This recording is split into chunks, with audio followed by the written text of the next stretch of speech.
So I was asked by my good friend Rob Walcott to give some perspectives on what's next in technology. What's next in terms of how business leaders should be thinking about the future of technology and its impact on our lives. So I interpret this as a perspective on trends and themes that are going to shape technology and its impact on our lives over the next 5 to 10 years. So that is the time frame over which I will be looking at these trends and themes on what's next. The other perspective that I want to highlight is that we're going to be talking both about what might happen in terms of the trends and themes that I think will have a meaningful impact, as well as the stuff that's overblown, the trends and themes that I don't see playing out in the way that people expect. Because it's important to both understand the trends that will, in my opinion, unfold and those that actually will not play out the way that we think about it today. So, with those caveats and with those sort of frames of reference in mind, let's think about what's next. Let me begin by talking about the future of identity. I think that the politics of identity, the sort of the opportunities and the challenges presented by the management of identity will be a defining theme for the evolution of technology in the future. So what do I mean? What do I mean by identity? What do I mean by the politics of identity and so on? So I think as more and more of our personal information now gets captured digitally, I believe in the future we will reach a point where we will have a digital twin. Now, digital twins have been created for turbines, for aircraft engines, for complex machinery and so on. And the idea is to create a digital version of the real product so you can run simulations on it. We may end up creating a complete digital twin of ourselves. This digital twin will be endowed with all of our preferences, our behaviors, our personality characteristics, even our moods and our emotions. They will always almost be a digital version of you. Now combine this with the fact that you can create a CGI character, a computer generated image that may even look like you. Suddenly you have you existing digitally. Now, what are the implications of this? I might completely delegate my shopping, my business negotiations to my digital twin. It's sort of like I'll have my bot call your bot. My avatar will be negotiating with your avatar. So we will endow and sort of, put into this digital twin a lot of the information that defines us as a person. And then we will keep this under lock and key. So this identity will be under the control of consumers, as opposed to today, the identity is being controlled by Google, Facebook, and so on. We will control them. We will provide selective access to this identity vault to people who want to access this, commercial entities who want to access it, but on our terms. Now, the provocative notion of this digital twin idea is that supposing we die, we may live on forever. We may live on forever in terms of the digital identity of this digital twin. So you may never die. Your digital twin may live on forever. That's one aspect of identity.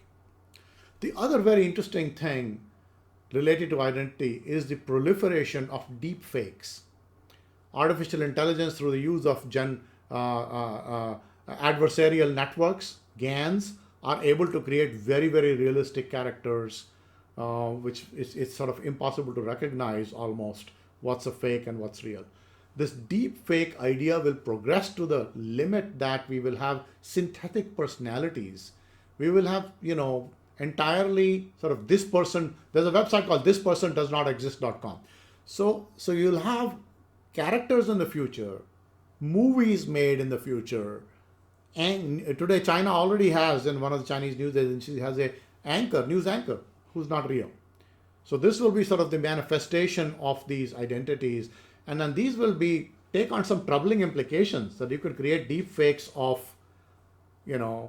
celebrities. You could create deep fakes of politicians. So distinguishing what's real and what's not will become an interesting challenge in the future. Today we are starting to see other manifestations of this virtual identity in the form of virtual influencers, CGI characters that are influencers. Check out Shudu. Shudu is the first digital supermodel. She only exists as a CGI character, but she's an influencer. She has hundreds of thousands of followers on Instagram and is able to drive, demand for several categories and of cosmetics and jewelry and so on. So Shudu is picked as a spokesperson, as a model, as an influencer for a wide variety of companies. And by the way, there's no risk. She doesn't drink, she doesn't party, she doesn't, have any sort of, risk associated with celebrities. So we'll see the evolution of these synthetic personalities, CGI and media. Related to this will be a convergence between augmented reality, social media, and commerce. These ideas will come together. So today, augmented reality is able to create some really realistic representations of objects in space combined with sort of, physical objects. And that is going to get combined with social media and commerce to create this entirely new category of commerce called AR-powered commerce. There's a company that I'm advising currently called Octi, that's OCTI, that is a very rudimentary example of how AR meets commerce. Now, this idea of deepfakes is also going to lead to an arms race, where you will have technology companies like Google and Microsoft and Amazon come up with ways to detect and fight deepfakes that are created for, wrong purposes. And the deepfake creators will get better and better at creating these fakes. So there will be sort of this arms race between the detectors of deepfakes and the creators of deepfakes. And this is something that will continue to happen. So that is what's going to happen to identity, the creation of this digital twin, the creation of synthetic identities and personalities, the creation of this deep fake arms war. Let's turn to a little bit to health and healthcare, because that's also obviously a space that's going to see a lot of innovation. One very provocative notion is that we map the human genome, we may end up mapping the human brain. And I mean the actual electrical circuits, the neuron patterns, the molecular changes that take place in our brain. So we may be able to map the entire circuitry of the brain. And while that is not going to be perfect, by the way, it took a long time after genome mapping to figure out which genes corresponded to what diseases, or to actually make genome mapping useful. Same thing will happen here. Just because you know the circuitry of the brain doesn't tell you how emotions are constructed or how sense making happens, but it will be an interesting and a provocative first step towards really creating a replica of the circuitry of the human brain. Computation is reaching that level, that capacity where this may become possible. Now, talking about computation, we are obviously seeing an explosive increase in the power of artificial intelligence and the capacity of AI algorithms. AI algorithms are advancing. They're following Moore's law. The algorithmic capacity is following Moore's law, but it's following Moore's law at a half-life of 3.4 months, not 18 months, which means algorithmic capacity doubles every 3.4 months. In a study done by OpenAI, they found from 2012 to 2019, the algorithmic capacity has expanded 300,000 times. Now, if you extrapolate this into the future, we're going to reach a stage where artificial general intelligence and artificial superintelligence may actually become reality. Today, artificial intelligence works best within very narrowly defined structured domains. Slowly and progressively, these domains will get more generalized so that we can have a normal conversation on any subject with a bot and not even know the difference. So the Turing test may finally be, in favor of the machines. So we will see sort of the continued growth of the capacity of AI algorithms and the advancement of artificial general intelligence and general purpose bots. Now, from a networking standpoint, we are obviously now seeing the creation of 5G networks and ultra wideband. So you'll start to see very, very high speed connections up to a gigabit per second created. This over the next 5 years. Today, by the way, we don't know what we're going to do with 5G. All we know is we can watch our movies faster, but that's not the answer.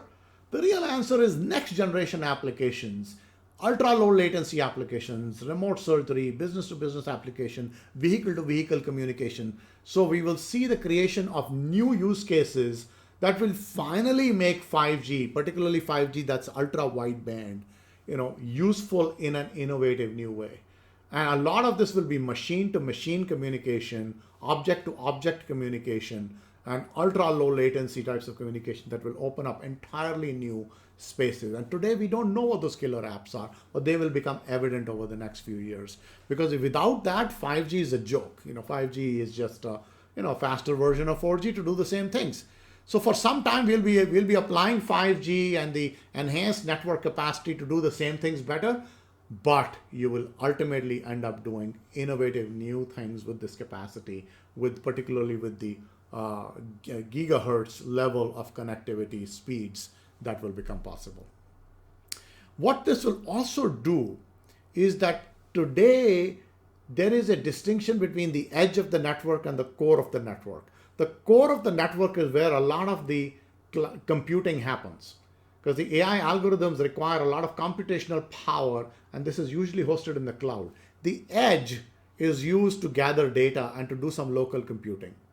As computational capacity advances, there will be no distinction between the edge and the core. It's not going to be edge versus core. It's going to be distributed ambient computing and networks. And this will have some very revolutionary implications. So today, for instance, if I'm doing video surveillance, I cannot move that data over the cloud to the cloud and back as quickly as I need to make a real-time detection of whether that's an intruder. But if I have enough computing capacity at the edge, I don't need to do that. I can do this computation at the edge, or I can choose to do it at the core. So the edge and the core will converge into a unified network that will be optimized based on the application. Now, in the treatment of disease and health, we will also see some revolutionary changes and developments. We have gene editing with CRISPR. This will perhaps advance to the point where we will be able to edit out diseases. We'll be able to edit out diseases by engineering our genome. By the way, this will raise some very interesting ethical questions. There have already been some controversial experiments in China and other places where genes have been edited without sort of the guardrails around this, and people have gone to jail for that. So this will be a sort of a continued provocation that can we actually start to select our genes? Can we actually program ourselves and our children or our unborn babies to be resistant to certain diseases, just like we've done for crops, that we've done for genetically modified crops. We might have genetically modified human beings. The other sort of related development is the idea of technology and healthcare converging to the point that now healthcare delivery will be revolutionized. We will be able to monitor patients in real time with all of their vital statistics and all of their remote monitoring and be able to actually use remote actions. So in the future, I believe that if you go to a hospital, you will be near death. You don't need to go to an hospital except for an emergency. Most of the treatments will be done when the patients are in their homes and are being monitored remotely. So this idea of self-quantification that we see with Fitbit and other devices like that will advance to the point that your blood pressure, your vital statistics, all of your conditions will be monitored on a real-time basis, and the triage will also be conducted using AI algorithms. So you'll have this closed loop of care and patient-centric care that will be the future of healthcare delivery, because that will mitigate the costs and will also improve the treatment of chronic diseases where patient monitoring and early action is absolutely needed. So these are some of the ideas that I have and the ways that I think about things that will unfold over the next 5 to 10 years. Now, what might not happen? So, a few things that I feel are overhyped. Autonomous vehicles, driverless cars. I don't think we need driverless cars. I think we need appropriate autonomy, not full autonomy. Autonomy operates at different levels, level 1 through level 5. So when you cross level 3 and go to level 4 and level 5 autonomy, you're getting to the disengagement boundary, which means that at that point, the human being is not needed. That is a very dangerous boundary to cross, because now it raises ethical considerations, it raises regulatory and legal considerations and moral considerations. So I believe that moving to level 4 and level 5 is not necessary for everyday cars. I believe that autonomous vehicles will come in specific pockets. I believe that the best application of autonomous vehicles is in transporting goods, not people. So we are going to build autonomous ships, because on autonomous ships over the high seas, you don't need crew, you don't need lifeboats, you don't need life support systems. And you know what? You can't pirate an autonomous ship. So there is no reason to put human beings on a ship and have them cross the high seas. Maybe you need them for the first mile, and the last mile of the ship goes out of the dock and goes back to the dock. But in between, we'll see. And Rolls-Royce is working on an autonomous ship. I think autonomous shipping, autonomous platooning of semis on a highway. Those are some great use cases. I think autonomous cars, bad idea, because people are the most dangerous form of cargo. So that's not where the use case is. So, and another area where I see a lot of discussion and of excitement is personal robots. Robots that basically help you out and do everything around your home. I was involved with a personal robots exercise 10 years ago with Microsoft. They were going to build their idea was a robot in every home. Not going to happen, folks, because general purpose robots, autonomy of robots, just autonomy, just being able to direct themselves and being able to solve problems, generalized problems, it's not going to happen for a while. Even the robots that have been out there for a while, whether it's Pepper, if you look at Pepper, the most advanced sort of humanoid robot, it's getting fired from a lot of jobs that it was doing because that use case is just not powerful enough. In general, I'll make an observation that many technologies are launched in a business to consumer realm when they actually should be started in a business to business realm. Take Google Glass, for instance. It should have been a B2B application, where in certain industrial applications, it's worth spending the $2,000 or the $5,000 and not generally sort of hanging around with glasses on your head, looking like a geek. So if you see the broad application of a new technology to a consumer market, I think that's not going to be feasible. Instead, it is best that you go and find business to business vertical niches and ultimately create these mass markets that are consumer based. So those are some perspectives about what's next and what might happen. A disclaimer, as a friend once told me, making predictions is particularly difficult, particularly about the future. So, none of what I said might happen, and that disclaimer is something that I will put forth.